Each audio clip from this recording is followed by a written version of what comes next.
हे बघा, ही लोकशाही आहे. लोकशाहीमध्ये या बबलूवरती बबले बबले ही लोकशाही आहे. चोऱ्यांचं प्रमाण वाढतंय म्हणून पोलीस रिपोर्ट प्रमाणे वरच्या भागातून जास्त लोक खाली येतात. अनावधानाने समाजाच्या नावाचा वापर चुकून झाला. परंतु जात पात धर्म न मानता छत्रपती शिवरायांचं धोरण, शंभूराजांचं धोरण, आद्य क्रांतिकारी उमाजी नाईकांचं धोरण आणि ह्या चौकात काय आम्ही आज नाही, त्या सगळ्यांना माहिती आहे. पूर्ण फक्त धचा महा झालेला आहे. आता काल मी दिलगिरी व्यक्त केली, तुम्ही मध्ये आले रात्री. अरे म्हटलं आपलं चुकून झालं असेल, आपलं काय म्हणत तसं नाही. पण आज मला कळलं की पुन्हा सगळे पोरं जमले. बरं, काही काही लोक त्याच्यामध्ये राजकारण करायचा प्रयत्न चालू केला. पण मी मेहरबान करून सांगतो, तरुणांचं रक्त हे छत्रपती शिवरायांच्या चांगल्या स्वराज्यासाठी आणि या भारताच्या स्वातंत्र्यासाठी जायला पाहिजे. आपापसामध्ये कुठला तेढ नको. मी माझ्या संपूर्ण असलेल्या रामोशी समाजाची या ठिकाणी जाहीर माफी मागतो. मला काही अडचण नाही. शेवटी मी जनतेतून पुढे आलेला माणूस, सर्वसामान्य माणसाचं हित माझी जबाबदारी आहे.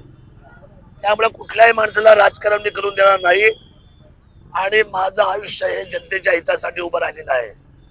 ज्या वेळेला दरोडा पडतो, खून होतो, मला माहिती आहे 3 वर्षापूर्वी ते साकोलीला बलात्कार करून खून झाले.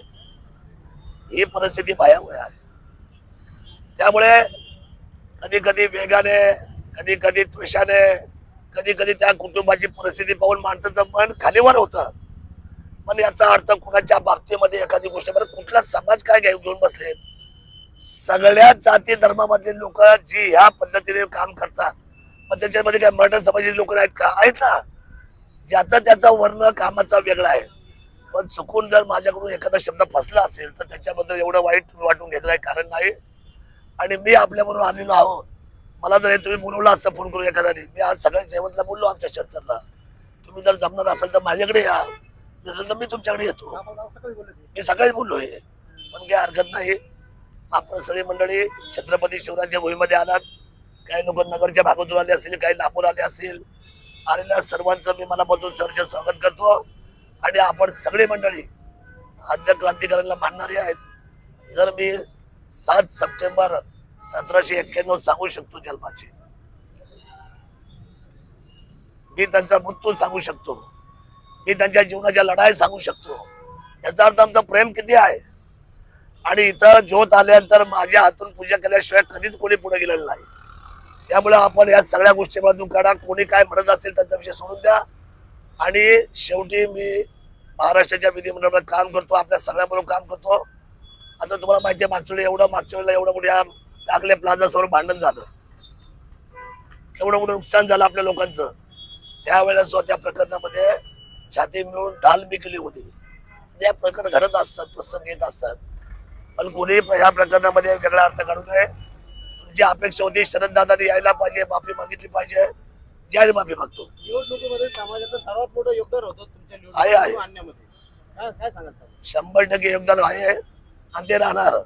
ही पोरं तुम्हाला मी सांगतो, आमचा मधल्या काळामध्ये तो आमचा यलमार गेला, काय विशाल, एका मिनिटात त्याच्या पत्नीसाठी, त्याच्या कुटुंबासाठी आमची भूमिका असते काम करताना. आमचा भाऊ मोरे, हे बघा तुम्हाला मी सांगतो, प्रत्येक माणूस आणि घटक हा आमचा बबलू, तो आमचा काव्य हॉटेलवाला आमचा.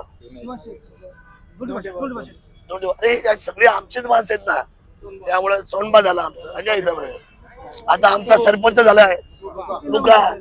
अरे पोरं कोण आहे ती सगळी. त्यामुळे ठीक आहे, जे होतंय ते होतंय. आपण सगळे मंडळी एक आहोत. छत्रपती शिवाजी महाराज की आद्य क्रांतीवीर उमाजी नायकांचा विजय असो. एकवट एकवट जय मल्हार. छत्रपती शिवाजी महाराज की जय. सरपंच पुढे आहे, सरपंच. सरपंच हे मुका मुका इकडे हे मुका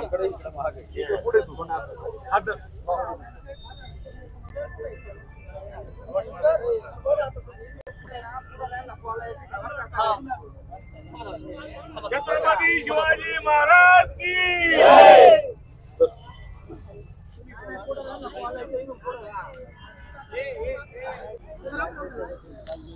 आद्य क्रांतीवीर राजे उमाजी नायकांच्या प्रतिमेला जुन्नर तालुक्याचे आमदार आदरणीय शरददादा सोनवणे यांनी पुष्पहार अर्पण करून या ठिकाणी त्यांच्याकडून जे वक्तव्य काल पत्रकार परिषदेमध्ये समाजाविषयी बाहेर पडलेलं होतं ते अनावधानाने मी बोललो आणि यापूर्वी समाजासाठी त्यांनी केलेली कामं हे आपल्या समोर त्यांनी जाहीर केलेलं आहे. तर आमदार साहेबांनी आपल्या समोर येऊन जाहीर माफी या ठिकाणी मागितलेली आहे आणि समाजाची दिलगिरी व्यक्त केलेली आहे. तर मी आपल्या समाजाच्या वतीनं या ठिकाणी आमदार साहेबांनी जी माफी मागितली ती आपण सगळ्यांनी मोठ्या मनाने स्वीकारावी आणि इथून पुढे पुन्हा आपण जे काही मनामध्ये केलविश होतं ते काढून टाकावं.